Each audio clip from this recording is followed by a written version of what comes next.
may gather to pursue the truth of your word. Bless it to our hearts, and then take from us any selfishness, lest we be tempted to just retain what we learn for ourselves, but help us to pass it along to share with others. We pray in Jesus' name, amen. All right, we're on the doctrine of sin. We're on page 31 in the outline, and we can pick it up from there. Of course, there's disagreement on what sin is. It's not crime. Crime is a legal term, and it's a violation of the civil law. Sin is any disagreement with God of any kind. And we find, of course, his standard and his word, that there is sin means that there is a standard, and that consequently any violation of that standard is an offense against God. And I think we kind of forget against whom we have committed any offense.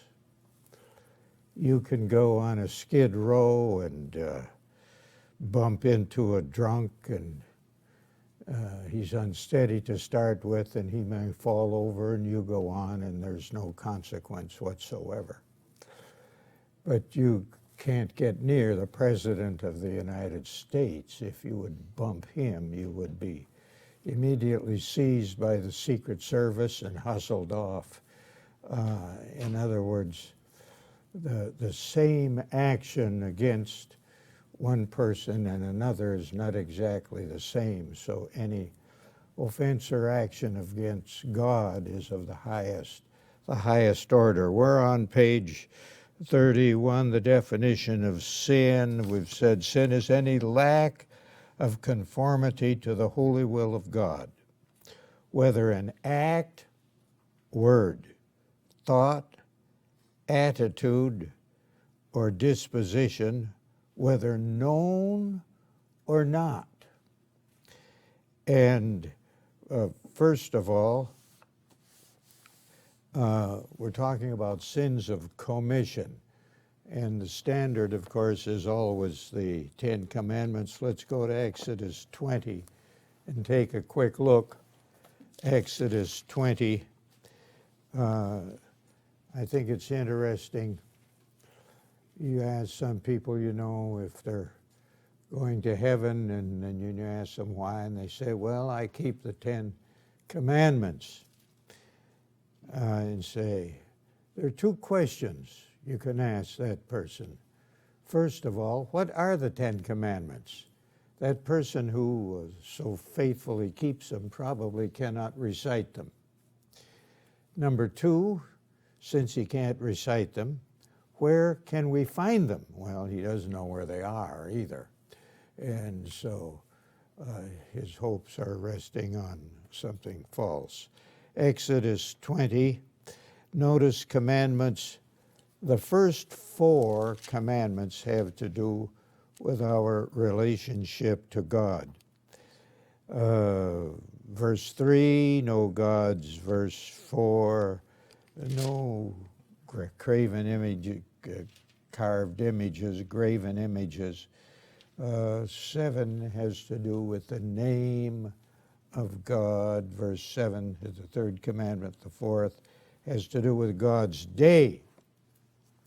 So the first 4 have to do with our relation to God. The others have to do with our relation to other people. However,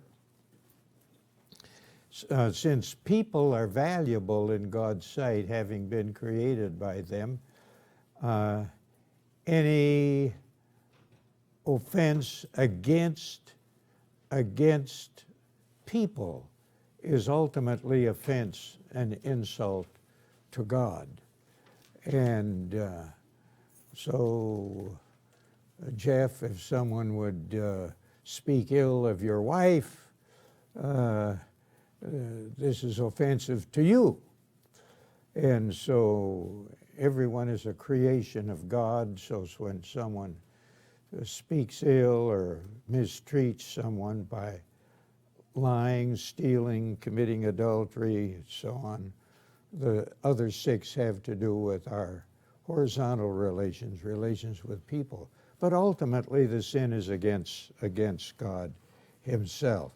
Go to 1 John 3:4, which drives back to this same thesis. 3:4.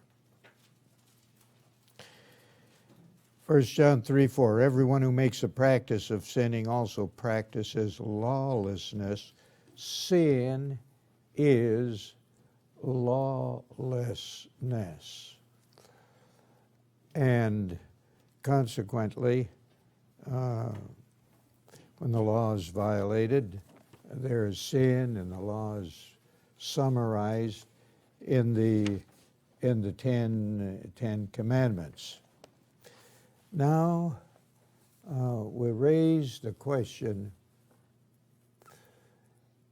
do we become sinners because we sin? Or do we sin because we are sinners?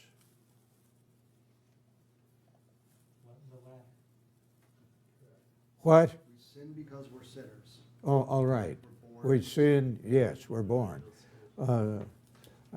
Behold, I was shapen in iniquity, Psalm 51:5.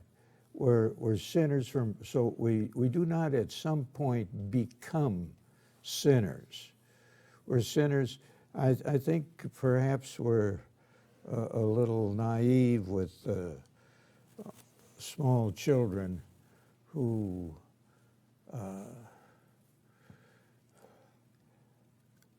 we may not even recognize it. And a non-speaking infant strives for control of his parents. He loves to sleep all day and carry on during the night.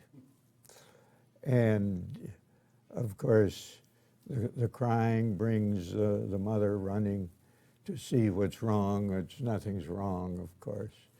But it's easy to see who is in control of the situation. And even before a child is functioning verbally, he can lie by concealing and deceiving. It's amazing. So it starts early. We talk about the innocence of childhood. Well, I don't know. Why does a child hide something that he's not supposed to have? Well, he knows he's not supposed to have it. Question. While we're in 1 John 3, there are 2 verses that I want to address and ask you about. No one who lives in him keeps on sinning. That's 1 John 3:6. And in 3:9, no one who is born of God will continue to sin. However, we have the sin nature, and pride comes up time to time. A bad word could come out. 1 John 3 is the whole chapter is very important, especially these first. Now, just go through and underline a little bit with me. Verse 6, no one who abides in him keeps on sinning. The keeps on, they're handling, the verbs are in the Greek are in the present tense. And so keeps on sinning. Who keeps on sinning has either seen him or known him. And verse 7, the word practices. Verse 8, a practice of sinning. And in verse 9, no one who is born of God makes a practice of sinning. And down in verse 10, the same, does not practice righteousness is not of God. The practice is the verbs are in the present. The picture is this, that the lost person is in a pattern of sin. Sin is a way of life. It is continuous. When the person is regenerated, the power of sin is broken. He does sin, but it is not continuous. It's not habitual.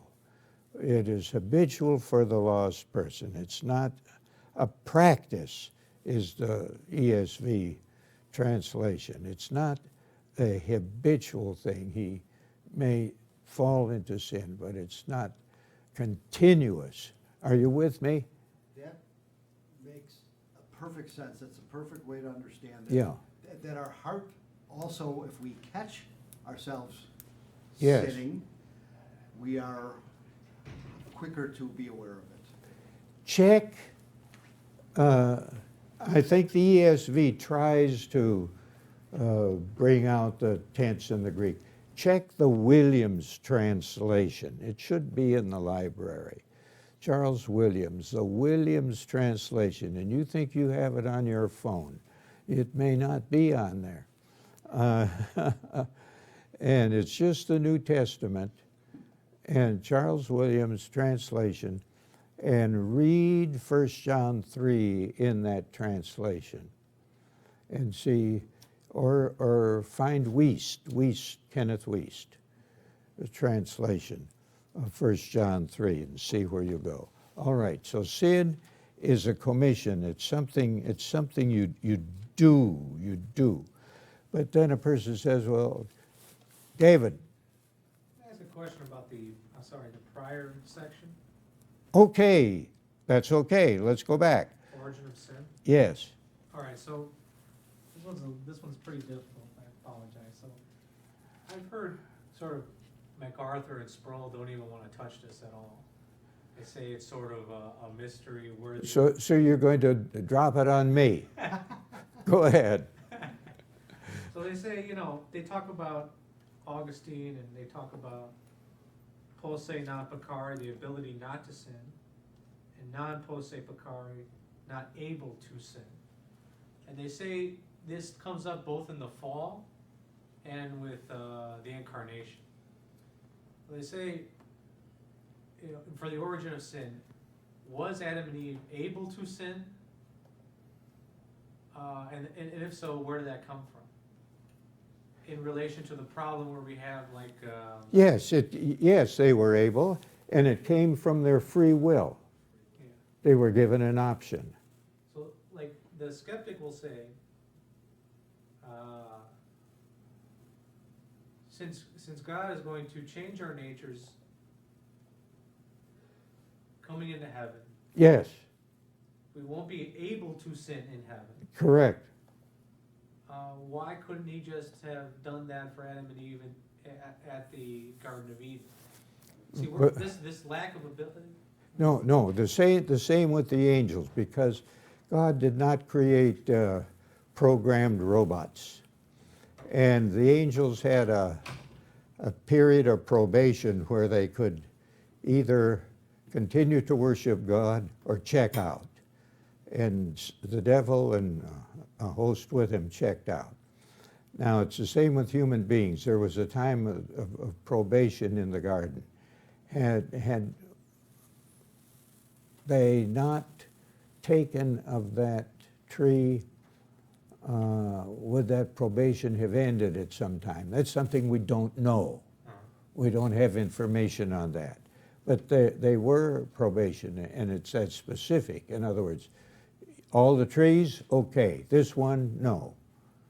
And that was a probation time, and they violated it. Okay, so one last follow-up, if I may. Yes. So after we resurrect, we receive this spiritual body, as it says in 1 Corinthians 15, that we will be taken away we will still have a free will, but we will not exercise it towards evil. True. Gotcha. So in other words, Jesus Christ in the incarnation,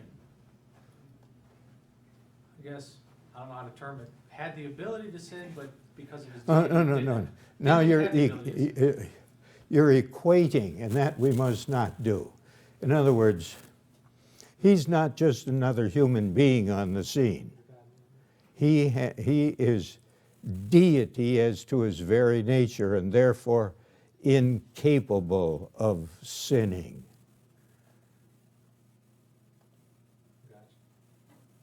Just like you have a dog. The dog is incapable of carrying on conversation with you because that's his nature. And Christ is incapable, so the Father, so the Spirit, so the Son, incapable of doing wrong. And it would mean violating their own standards, by the way, which of course they would not do. Okay, go. You still have another.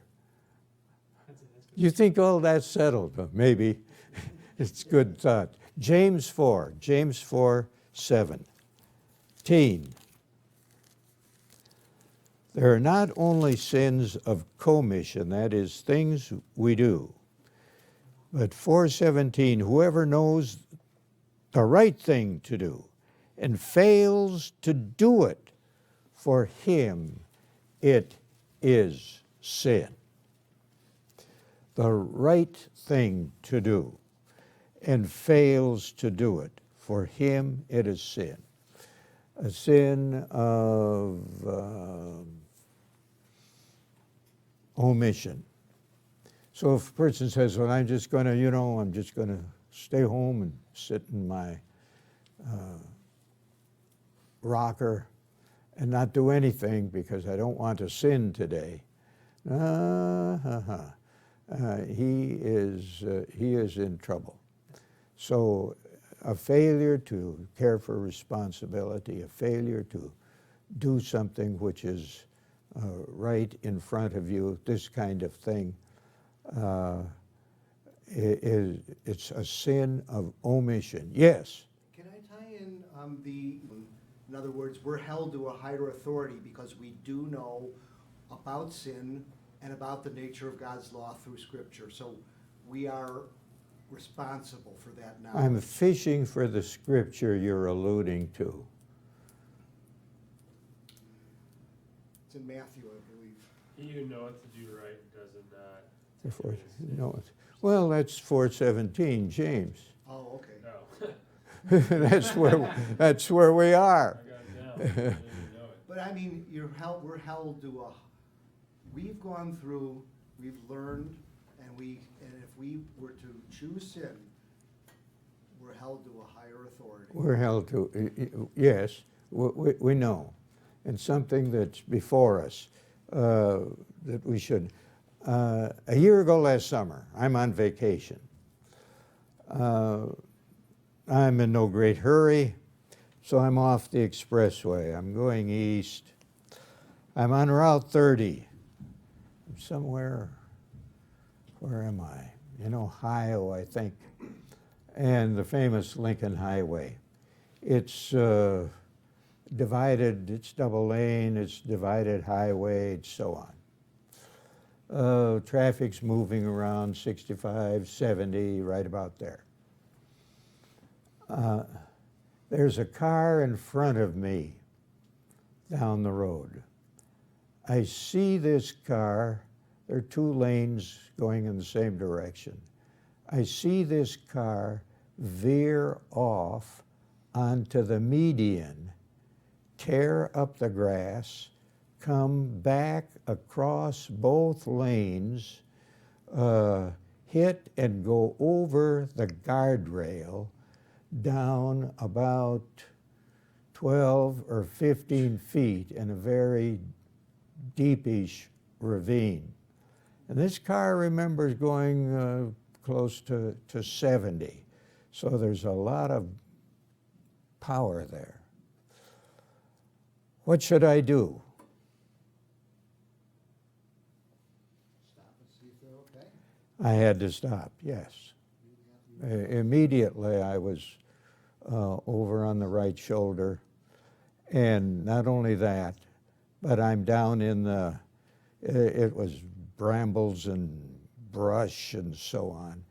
The car had rolled once and ended up on the wheels with the top caved in, and I'm there, I'm down to the car. There's a fellow who stopped behind me and I said, "Are you calling emergency?" He said, "I've got it." So I went into the ditch. And it was an older lady who was driving and an older man. And the doors were jammed. So there was no getting them out. The danger, of course, is always a fire in a case like that. And the emergency, I don't know what town they had to come from, but it was 10, 12 minutes at least, 15 till they got there.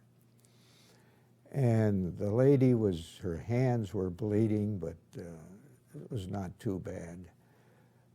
And they had seat belts, which probably helped them. But had I gone on, it's none of my business, you know, tough, somebody will take care of it. No.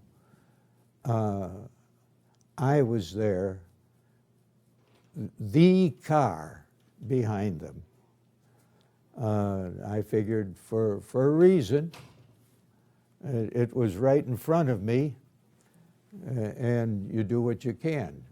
Finally, to get them out, by the way, they had to cut the windshield out and bring them out, and they were helicoptered off the scene. The traffic was backed up as far as you could see, both emergency vehicles clogging both lanes and so on. And I was able, once they were cared for, to drive away because I was in front of all of that. Therefore, to him who knows to do good, you see somebody in trouble, if somebody's hollering for help.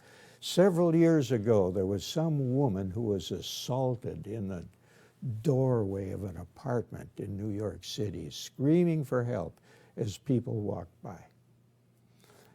You're a Christian, you can't do that. Sins of omission, someone who could be witnessed to, someone who could be helped, someone, it doesn't mean you have to go out looking for cases, but there are times when it's right in front of you, and you'd have to almost turn your head or plug your ears or something to get away from it. And both of those people were alive. It was sort of on the miracle side that they were, considering the speed at which they were traveling. And I really don't know what happened. The woman just lost control, apparently, of the car, because nothing. Road was good, traffic was light, so on. No reason for the upset. All right. Sins of omission. Then sinful words. Proverbs 10:19 is one you should not forget. Proverbs 10:19, where we read, when words are many, King James is, in the multitude of words, sin or transgression is not lacking. The more you talk, we talk a lot. We text a lot. We jabber a lot. Do we have that much to say, is the question. Do we have that much to say? And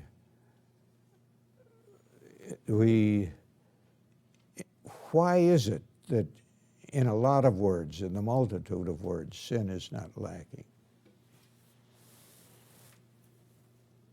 Because if you talk a lot, pretty soon what? You're gonna sin. Well, in what way? Boasting. Yeah, boasting. Gossip, slander. What? Gossip, slander. Gossip and slander. Gossip and slander are closely related. Talking about other people and you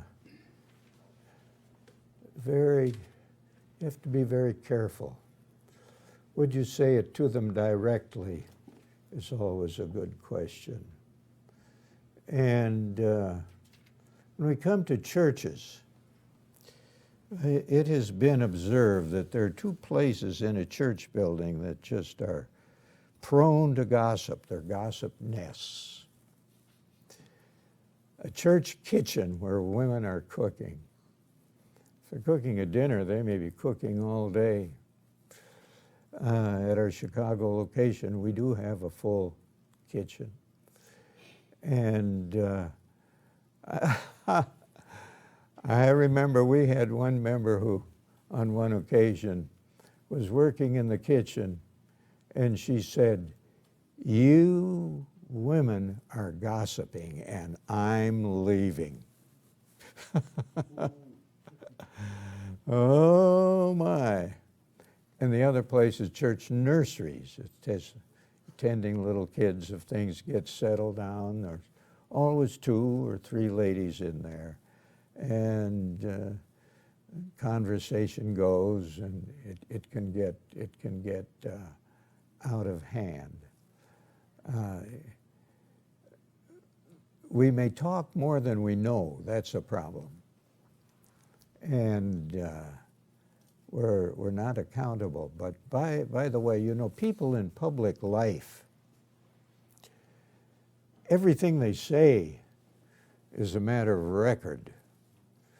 And it comes around and bites them if they're not careful.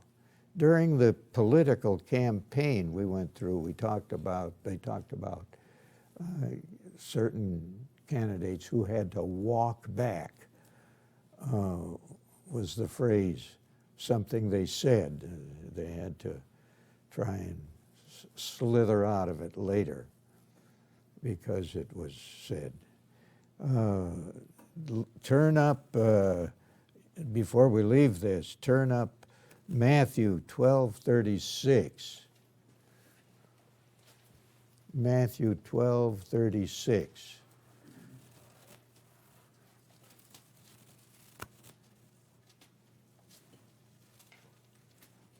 What does it say?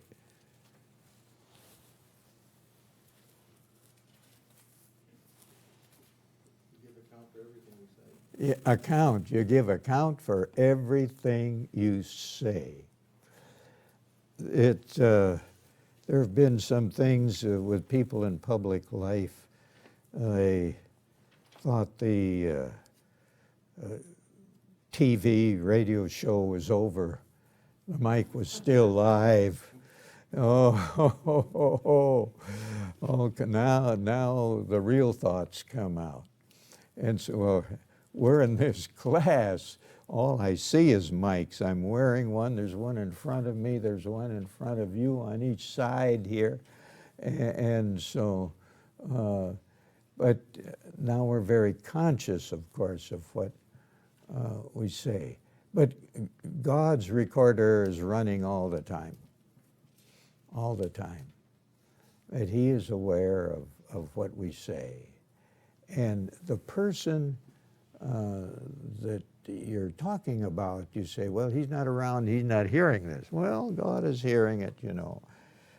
Sinful words. And the whole James 3 is the classic chapter on the tongue and deserves a careful reading. Now, Proverbs 24, 24:9. 24:9 we're going to. Sinful thoughts that without doing anything, without saying anything, without going to a bad place or failure to go to a good place, the devising or the scheming of folly is sin, and the scoffer is an abomination. The devising, that has to do with thinking, our thoughts. And you probably would not physically harm someone, but have you ever wished that they would be harmed? Now you're scheming. You're scheming. They're leaders in the underworld, the mafia, the so on. Never hurt or killed anybody, but they made arrangements for it to be done. And so you have an instance with Jezebel and Naboth. She made arrangements for Naboth. She didn't kill him, but she made arrangements for him to be killed. And so this thinking about it. Look at Genesis 6. This is right prior to the flood and God's contention with the people. 6:5. The Lord saw that the wickedness of man was great in the earth, and that every intention of his thoughts,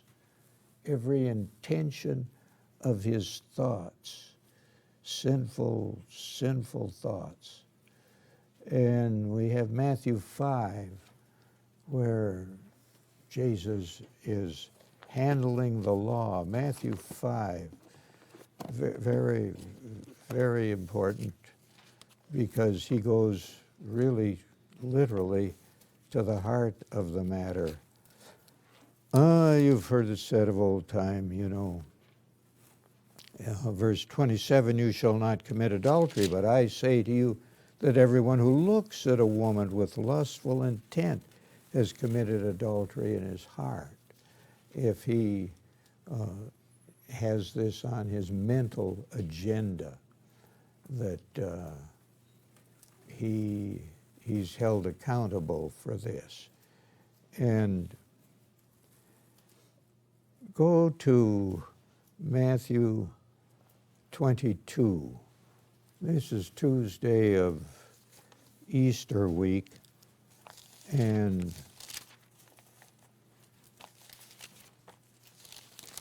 the Pharisees are again trying to trap Jesus, make a fool of him. The big debate among the rabbis was of the 600 some commandments in the Old Testament, what one was the greatest, you know, the most important. And so they throw this at him, which is good for a trap. Matthew 22, 34, they said, Teacher, 36, what is the great commandment in the law? And he said, you shall love. This is amazing. The Lord your God with all your heart, mind, soul. Your neighbor is yourself. Notice he takes the 10 commandments and wraps them up in this one saying. The first 4 commandments, love God with all your heart. The last 6 commandments, your neighbor. Take care of your neighbor as yourself, and love him. And it's inward again. It's not outward. So that he's dealing with the thoughts. He's dealing with attitudes. Has anyone ever said to you, or certainly you have said to someone else, you have a bad attitude? Well, a bad attitude is a sinful attitude.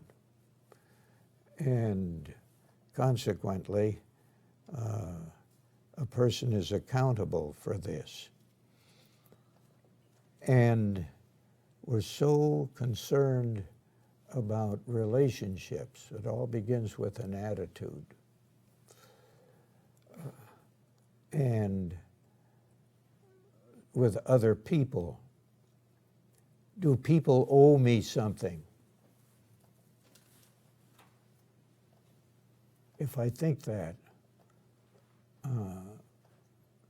I'm in trouble all the time because people ignore me, don't bother with me. So I have a bad attitude.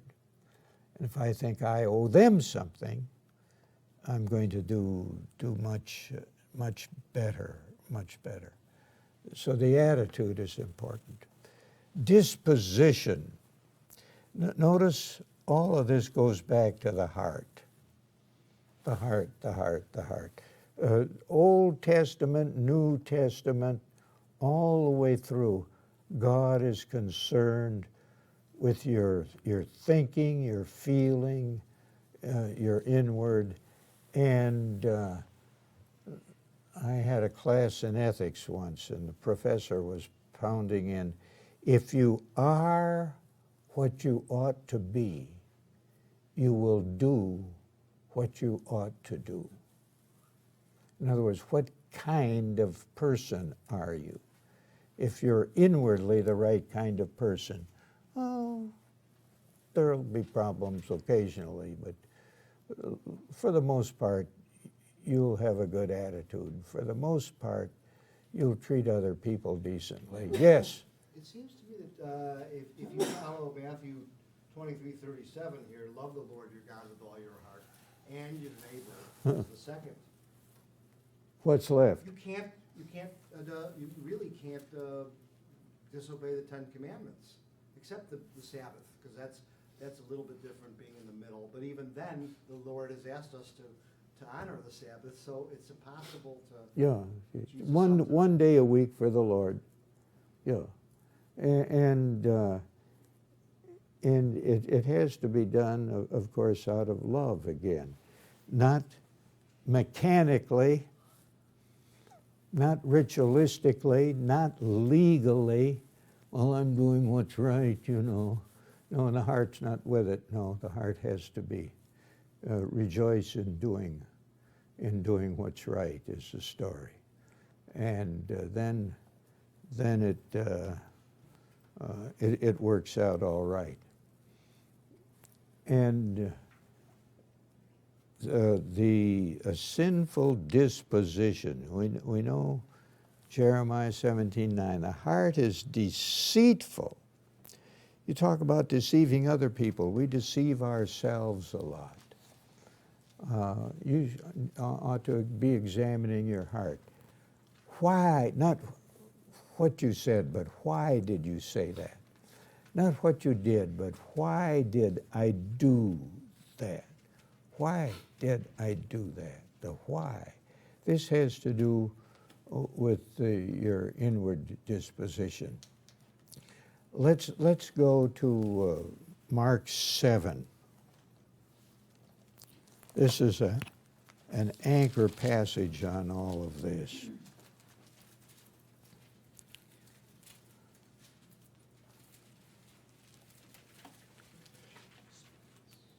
It starts really with 14. Let's back up there. And he, that is Jesus, called the people to him again and said, hear me, all of you, and understand. There's nothing outside a person that by going into him can defile him. But the things that come out of a person are what defile him. This is interesting because we blame the environment in which we live. We blame the work environment. We blame the entertainment environment in which we live. And when he had entered the house, he left the people. His disciples asked him about the parable. He said to them, then are you also without understanding? Don't you get it? In other words, do you not see that whatever goes into a person from the outside cannot defile him, since it enters not into his heart, but his stomach is expelled, and thus he declared all foods clean. And he said, what comes out of a person is what defiles him. For from within, and you're underlining the word within, here's where the trouble is. Within, within. Back to the first sin.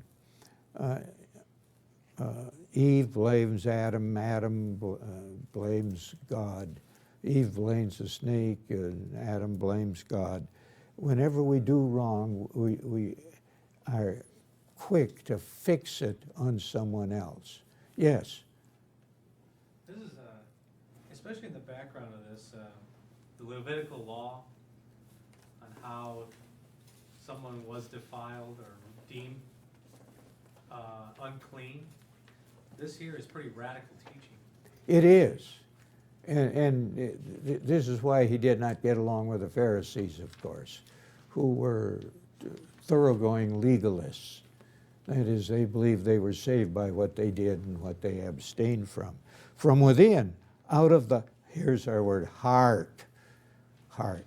It's important to understand when we find the word heart in the Bible, what are we talking about? What does it mean? Because it's Old Testament, it's New Testament. And It's your disposition, it's your feelings,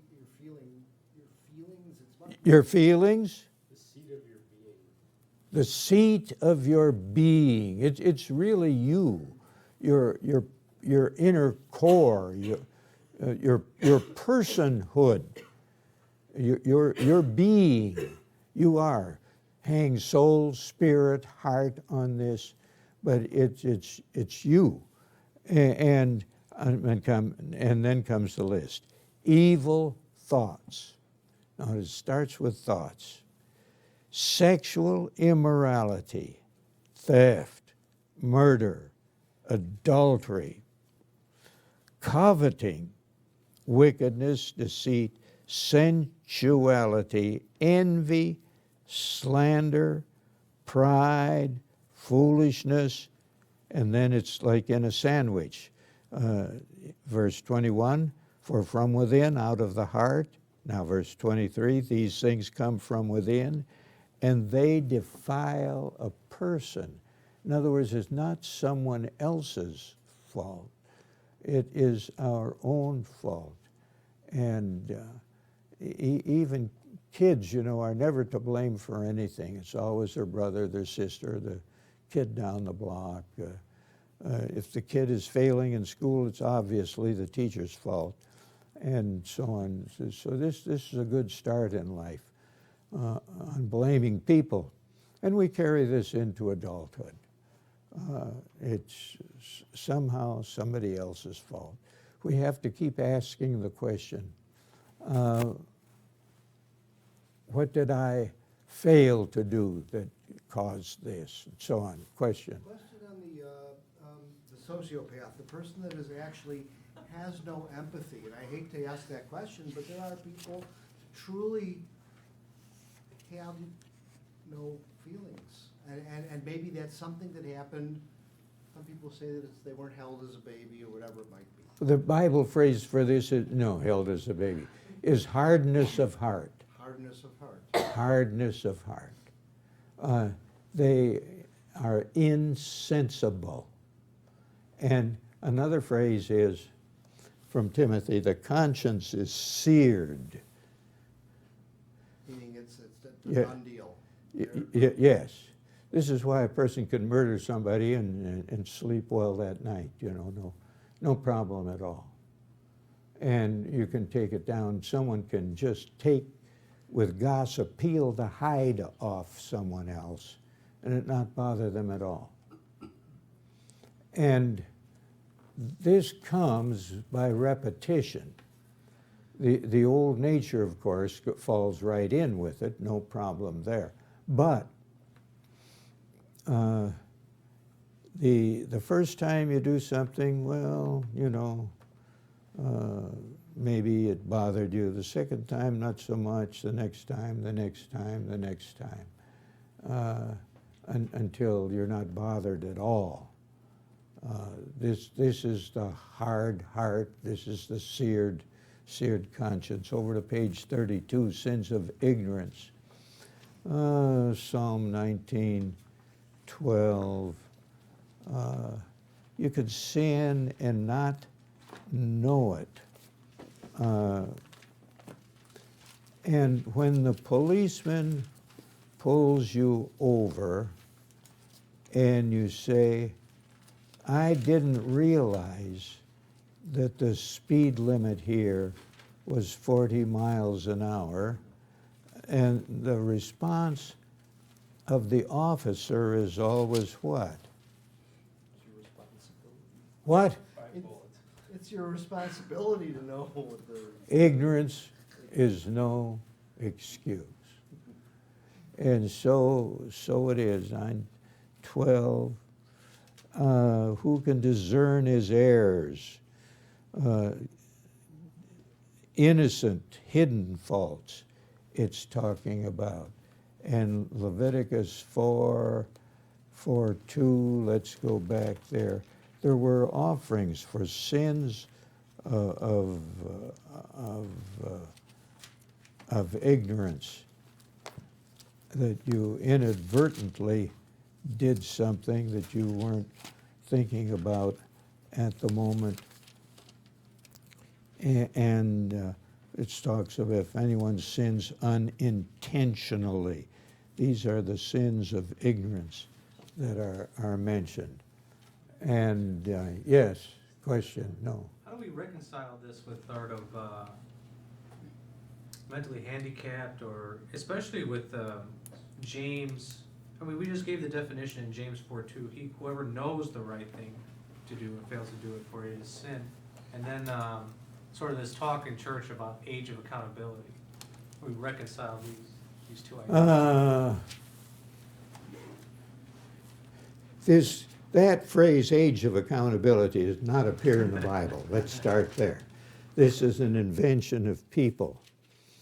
And you're accountable for what you know at whatever level. And kids know more at earlier levels than we think. They know when they do wrong.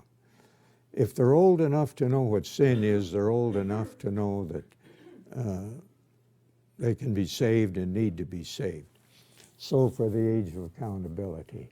As for mentally impaired people and so on, it's amazing the level of knowledge that exists with mentally handicapped, now we say mentally challenged people, and some of the best and sweetest Christians are people who